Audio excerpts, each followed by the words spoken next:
지금부터 한번 우리 교재 보면서 한번 확인해 보도록 하겠습니다. 290조. 그래서 제일 먼저 아까 첫 번째 시간에 말씀드렸던 것처럼 제일 먼저 조세 총론이라는 것이 나옵니다. 그래서 챕터 1, 그 조세 총론 나왔죠. 제일 먼저 조세가 나왔네요. 그러면 조세가 왜 나왔냐? 아까 제가 세법에 대한 정의를 내리기를 이렇게 정의 내렸습니다. 세법이라는 것은 바로 조세와 관련된 법률을 총칭해서 바로 세법이라 합니다라고 했죠. 그래서 조세와 관련된 법률입니다라고 했죠. 그래서 여기서 조세가 뭐냐라는 것이 바로 이제 제일 먼저 나오는 겁니다. 결론부터 말하면 여러분 제 1절인가요? 예, 제 1절 조세의 이 정의가 나오죠, 여러분. 예, 그 부분이 X. 시험에는 안 나와요. X 표시. 예, 그래서 표시만 잘해도 좋아요, 일단. 그래서 일단 여러분이 오셔갖고 제일 중요한 게 이 부분이 시험에 나오냐, 안 나오냐, 중요한 거냐, 중요하지 않느냐. 그거를 일단 학원에 와서 제일 먼저 간파하시는 거예요, 여러분. 근데 일단 조세의 정의 의의는, 뭐 시험에 나온다, 안 나온다? 안 나온다. 그래서 여기서 나온 것은 바로 세법이라는 것은 조세와 관련된 법률이었대. 그럼 조세가 뭐냐? 여러분 딱 요거 두 글자만 적으세요. 조세는 바로 뭐로 말하냐? 여러분이 다 아시는 것처럼 세금입니다. 예, 세금을 강학상, 즉 학문적인 용어로 표현할 때 뭐라고 표현한 거예요, 여러분? 조세를 하는 겁니다. 그래서 세금을, 내가 알고 있는 세금을 우리는 뭐라고 표현한다, 여러분? 조세를 표현한다, 이렇게 보시면 돼요. 그럼 한번 거기 조세의 정의 한번 같이 볼까요? 시험에는 안 나오지만 한번 내려보고 갑시다. 조세는 일반적으로 국가나 지방자치단체가 밑줄. 여러분 그렇습니다. 조세, 즉 세금이 되기 위해서는 제일 먼저 나오는 말이 누가 나오냐면 국가 또는 지방자치단체가 밑줄자. 이 말이 제일 먼저 나와요. 그래서 왜 부과하는 거냐? 그 재정정비에 충당할 목적으로 누구한테 부과하는 거냐? 법률에서 과세요건을 충족한 국민이나 주민에게. 그러니까 모든 사람한테 무조건 내는 것은 아니고 법률에서 정한 과세 요건을 충족한 누구한테? 국민 또는 주민. 여기서 국민은 국세의 납세의무자를 말하는 거고 주민은 지방세의 납세의무자를 말합니다. 거기에 대해서 직접적이고 개별적인 반대급부 이시 없이 여기 밑줄로 한번 쳐주세요. 직접적, 개별적, 반대급부 없이. 이걸 세 글자로 뭐라냐? 무보상성이라 합니다. 무보상성. 직접적, 개별적인 반대급부 없이. 자, 여러분이나 저나 과세권자예요? 납세무자예요? 납세무자. 그러면 세금을 내고자 할 때 낼 때 가능하면 많이 내고자 한다? 적게 내고자 한다? 적게 내려고 그러죠. 가능하면 피하려고 그러는 거죠, 여러분. 그럼 왜 우리가 여기 잠깐만 생각해 봅시다. 왜 자꾸 피하려고 그러는 거죠? 세금을 안 내려고 그러는 거죠? 왜 세금을 내야 되는데 국민으로서 주민으로서 납세 의무를 이행해야 되는데 왜 가능하면 피하고자 하는 거야, 여러분? 왜 세금 안 내려고 그러는 거야? 응? 다 알고는 있는데 여러분이 안 내려고 그러는 건데 뭘 안 내려고 물어봐. 왜 안 내려고 그러냐, 세금을 가능하면. 뭔 소리 한대요? 집에 갈까? 앞으로 이제 여러분 1년 내내 이 생각이 들까? 집에 갈까? 괜히 왔어. 월요일부터 오늘 마지막까지 일주일 한번 다 들어보는데 뭔 소리인지 하나도 못 알아듣겠네 라는 생각을 많이 하시게 될 거예요. 여러분은 지금 우리 공인중개사 과목은 부동산학 개론을 빼고는 다 법 과목이다. 법 과목. 다 뭘 배운다고 여러분? 법. 근데 여러분 여태 법 없이 살아오셨죠?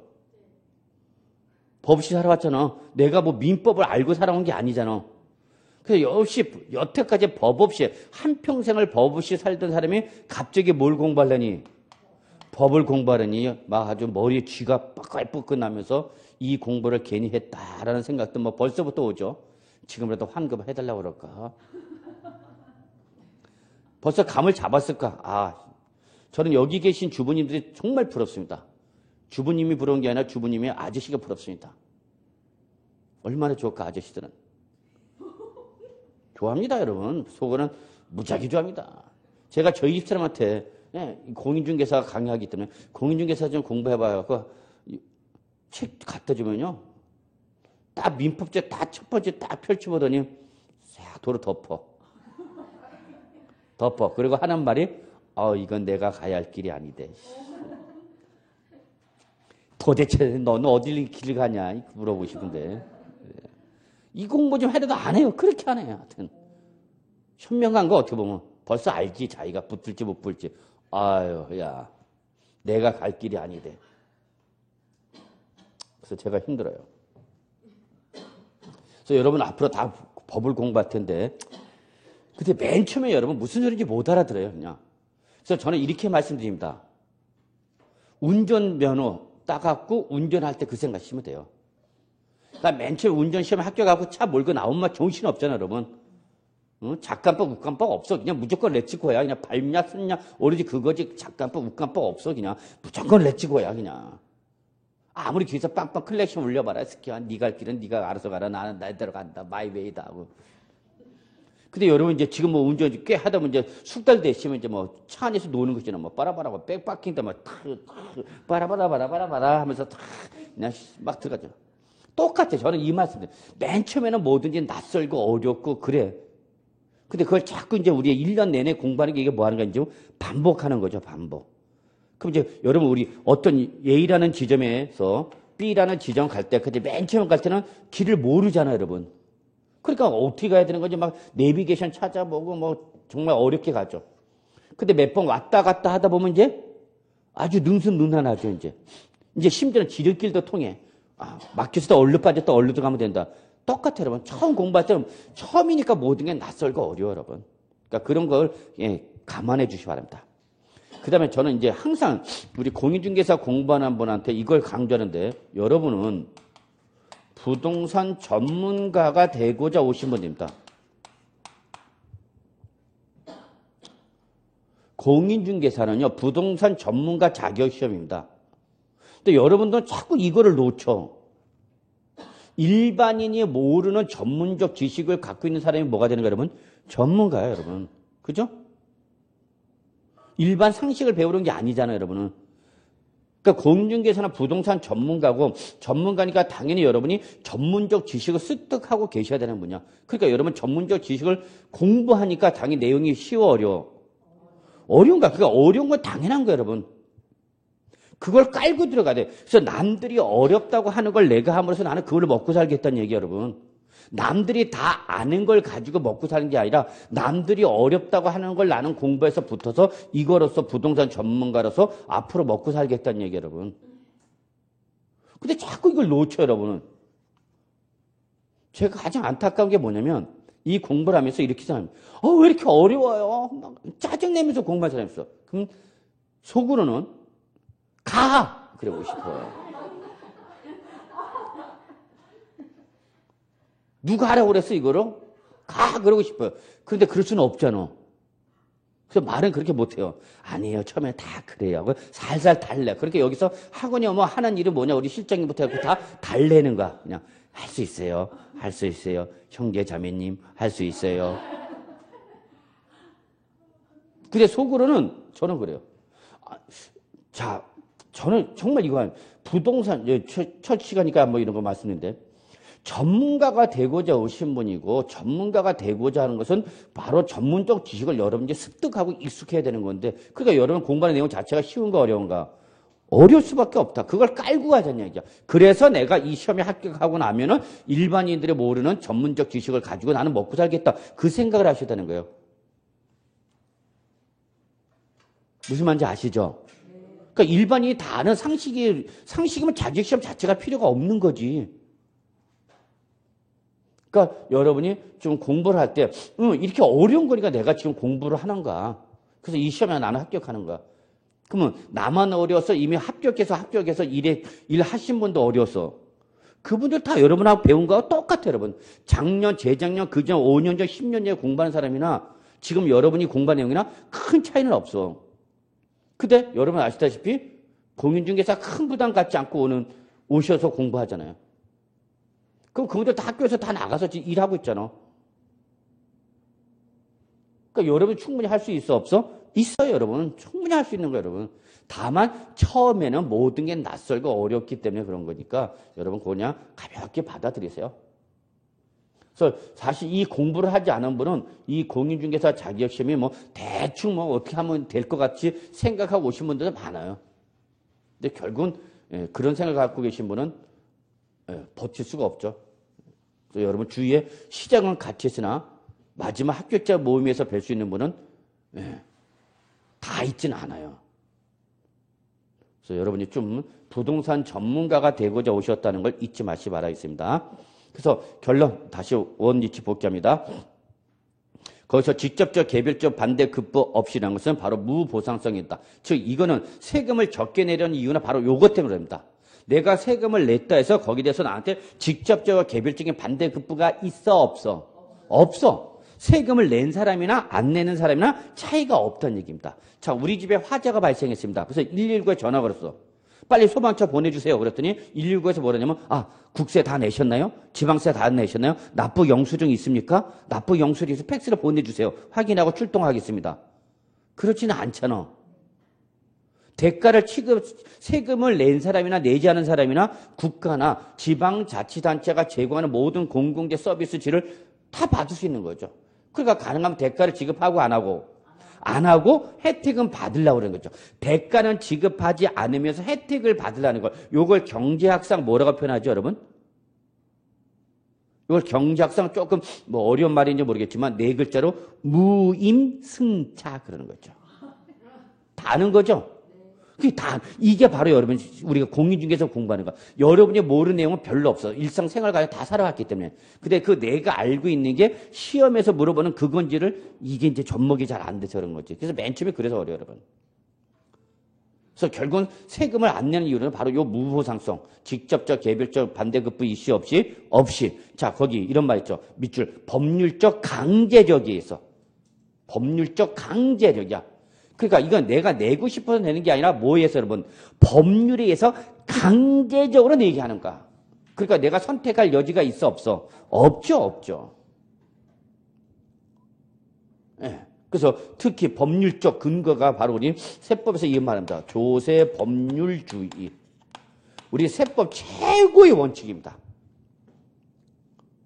이거 하나만 적어놓으세요. 이런 거 하나 적어놓으면 폼은 나요, 여러분. 뭐 그럴듯하잖아요, 용어 자체가. 예. 그래서 딱 이런 걸 배우고 집에 가서 아저씨한테 얘기해줘. 자기 조세 법률주의가 뭔지 알아? 그게 뭔데? 무식한 놈. 딱 그러면 돼. 즉 조세는 뭐에 의해서만 여러분? 법률에 의해서만. 그러니까 여러분 용어가 맨 처음에 어렵다고 하지만 가만히 보면 아무렇지 않아. 그 의미를 가장 잘 나타나고자 하는 말로 전달합니다. 조세는 글자대로 뭐에 의해서만? 법률에 의해서만 과세를 할 수가 있는 것이고 법률에 의해서만 납세 의무를 부담한다. 이걸 그냥 우리가 뭐라고 표현한 거냐? 조세 법률에서. 그래서 조세는 항상 즉 세금 오로지 뭐에 의해서만? 법에 의해서 강제적으로 부과하는 거죠. 그래서 마지막 이러한 법률적 강제에서 부과징수한 금전급부를 바로 우리는 뭐라 표현한다 여러분? 조세란다. 그래서 결론 냅시다. 조세는 결론 뭐를 말한다? 세금을 말한다. 그러면 끝이죠. 뭐 이거 이렇게 두 글자 얘기하면 끝난 거죠. 뭐. 나머지 거기 이번 조세 특징은 그냥 눈으로만 보세요. 절대 시험에 안 나오니까.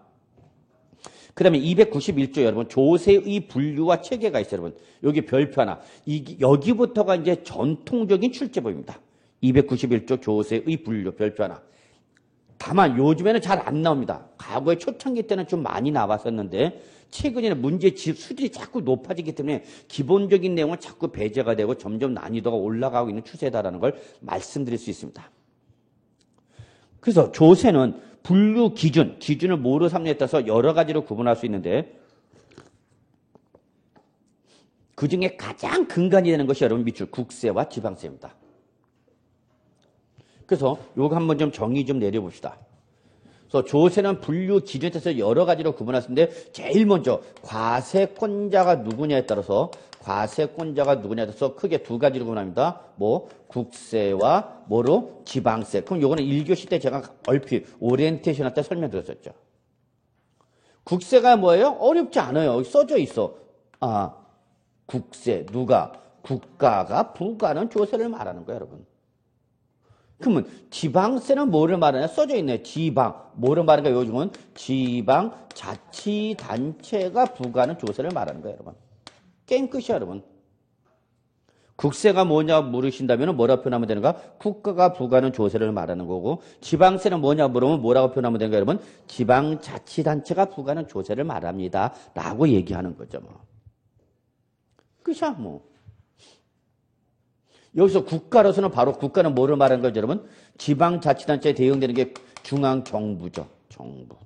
그렇죠? 지방자치단체가 있다면 뭐가 있는가, 여러분? 정부, 중앙정부가 있는 거죠. 이때 중앙정부로서 이 조직으로서 국세를 부과 징수하는 기관이 바로 뭐가 나오는 거죠, 여러분? 세무서가 나오죠. 세무서. 그래서 여러분 여기 길동 사거리 오다 뭐 있죠? 강동 세무서. 그 세무서를 딱 보면 세무서가 다 알았어요. 세무서가 뭐 하는 기관이라는 거예요. 근데 요거를 이제 여러분이 법률적으로 표현할 수 있는 거죠. 그럼 세무서가 뭐 하는 데야? 이 새끼 세무서가 뭐 하는 데인지도 모르냐? 지혜비 닮아갖고. 세무서가 뭐 하냐고, 뭐 하는 데냐고 애가 물으면 뭐라 해야 돼요? 뭐라 표현하면 돼? 국세를 부가징수하는 국가인 중앙정부 기관의 조직의 하나를 말한다. 이렇게 얘기해 줘야 되겠죠.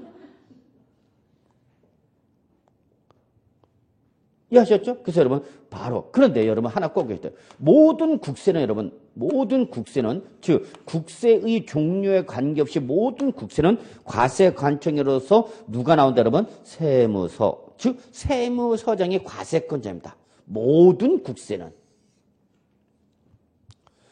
오늘 현재 14가지가 있습니다. 여러분 14가지. 14가지의 국세가 있는데 우리 공인중개사 시험범위에 들어오는 게 바로 소득세라는 양도소득세, 종합부동산세. 이게 메인이 되는 겁니다. 딱 이 두 가지 합니다. 기본적으로. 시험에 나오는 거야. 그러면 지방세는 누가 부과한다고 여러분? 지방자치단체. 자, 그러면 지방자치단체인데 여러분, 요 지방자치단체에 대한 좀 기본적인 개념을 좀 알고 계셔야 됩니다. 그래서 총론 때는 제가 항상 인문가에서 이걸 설명드리는데, 자, 우리나라 지방자치단체를 규율 규제하는 법이 바로 뭐냐면 지방자치법입니다.